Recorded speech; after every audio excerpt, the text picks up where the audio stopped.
Hello, नमस्कार, सत श्री अकाल, आदाब। मेरा नाम है राजेंद्र सिंह ठाकुर और आप सुन रहे हैं रेडियो भारती पॉडकास्ट का विशेष प्रोग्राम कहानियां जो कुछ कहती हैं।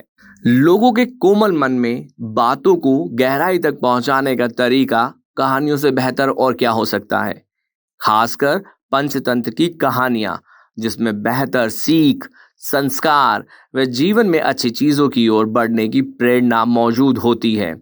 5 भागों में बटी पंचतंत्र की कहानियां ही हैं जो दोस्ती की अहमियत, व्यावहारिकता व नेतृत्व जैसी अहम बातों को सरल और आसान शब्दों में लोगों तक पहुंचाकर उन पर गहरी छाप छोड़ जाती हैं।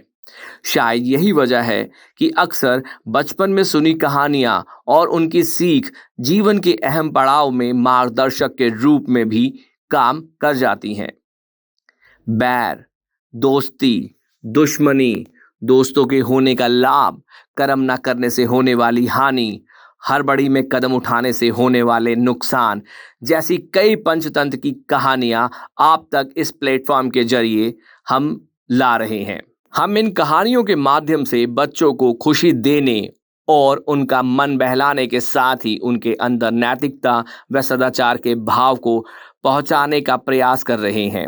तो देर किस बात की है, तो हम शुरू करते हैं ये शिक्षाप्रद कहानियां। कहानी का शीर्षक है गाय और शेर। एक पहाड़ी के नीचे रामगढ़ नाम का एक गांव था। गांव के सारे जानवर हरी घास खाने के लिए सुबह उसी पहाड़ी के ऊपर बसे जंगल में जाते और शाम होते होते घर वापस आ जाते थे। हर दिन की तरह लक्ष्मी नाम की एक गाय अन्य गायों के साथ उसी पहाड़ी के जंगल में घास खाने के लिए गई थी। वह हरी घास खाने में इतनी ज्यादा खो गई कि वह कब एक शेर की गुफा के पास पहुंच गई उसे पता ही ना चला।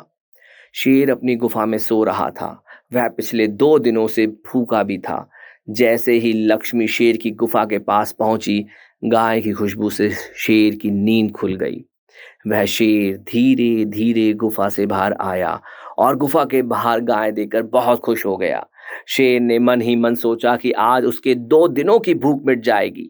वह इस तंदुरुस्त गाय का ताजा मांस खाएगा और यह सोचकर उसने एक तेज दहाड़ लगाई। लक्ष्मी शेर की दहाड़ सुनकर डर जाती है। जब वह अपने आसपास देखती है तो वहां दूर दूर तक उसको कोई भी दूसरी गाय नहीं दिखाई देती। जब वह हिम्मत करके पीछे मुड़ी तो उसे सामने शेर खड़ा हुआ दिखाई दिया।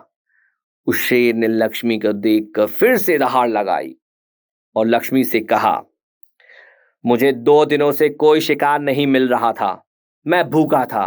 शायद इसलिए भगवान ने मेरा पेट भरने के लिए तुझे मेरे यहाँ पर भेजा है। आज मैं तुझे खाकर अपनी भूख मिटाऊंगा।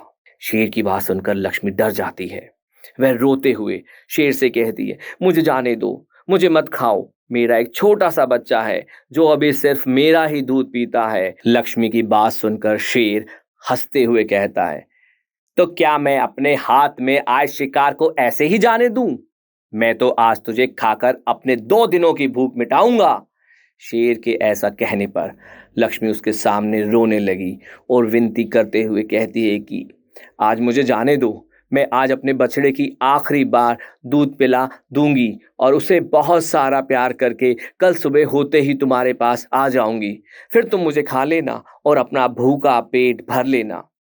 शेर लक्ष्मी की यह बात मान जाता है और धमकी देता हुआ कहता है कि अगर कल तू नहीं आई तो मैं तेरे गांव में आऊंगा, फिर तुझे और तेरे बेटे दोनों को खा जाऊंगा। लक्ष्मी शेर की यह बात सुनकर खुश हो जाती है और शेर को अपना वचन देकर गांव वापस चले जाती है। वहां से वह सीधे अपने बछड़े के पास जाती है, उसे दूध पिलाती है और बहुत सारा प्यार करती है। फिर बछड़े को शेर के साथ हुई सारी घटना बताती है और कहती है कि उसे अब अपना ख्याल खुद ही रखना होगा। वह कल सुबह होते ही अपना वचन पूरा करने के लिए शेर के पास चली जाएगी। अपनी माँ की बातें सुनकर बछड़ा रोने लगता है। दूसरे दिन सुबह होते ही लक्ष्मी जंगल की तरफ निकल जाती है और शेर की गुफा के सामने पहुंचकर शेर से कहती है, अपने वचन के अनुसार मैं तुम्हारे पास आ गई हूं। अब तुम मुझे खा सकते हो। गाय की आवाज सुनकर शेर अपनी गुफा से बाहर निकल आता है और भगवान के रूप में प्रकट होते हैं। वह लक्ष्मी से कहता है, मैं तो बस तेरी परीक्षा ले रहा था। तुम अपने वचन की पक्की हो, मैं इससे बहुत प्रसन्न हूं। तुम अब अपने घर और बछड़े के पास वापस जा सकती हो। वह उस गाय को गौ माता होने का वरदान भी देते हैं और उसी दिन के बाद से सभी गायों को गौ माता कहना शुरू कर देते हैं। कहानी से सीख, हमें जान की बाजी लगाते हुए भी अपने दिए हुए वचन को पूरा करना चाहिए। यही हमारे दृढ़ व्यक्तित्व को दर्शाता है। आप सुन रहे थे रेडियो भारती का पॉडकास्ट पंचतंत्र की कहानियां। अगर आपको हमारे पॉडकास्ट का यह एपिसोड पसंद आया है तो पॉडकास्ट पेज पर दिए गए फॉलो बटन को जरूर दबाएं ताकि ऐसे ही और एपिसोड आप मिस ना करें। पसंद आने पर अपने दोस्तों और जानने वालों से ये सीरीज शेयर करना ना भूलें। अपने सुझाव यानी सजेशन के लिए आप हमें सर्च कीजिए सोशल मीडिया पर रेडियो भारती के नाम से। तब तक के लिए धन्यवाद।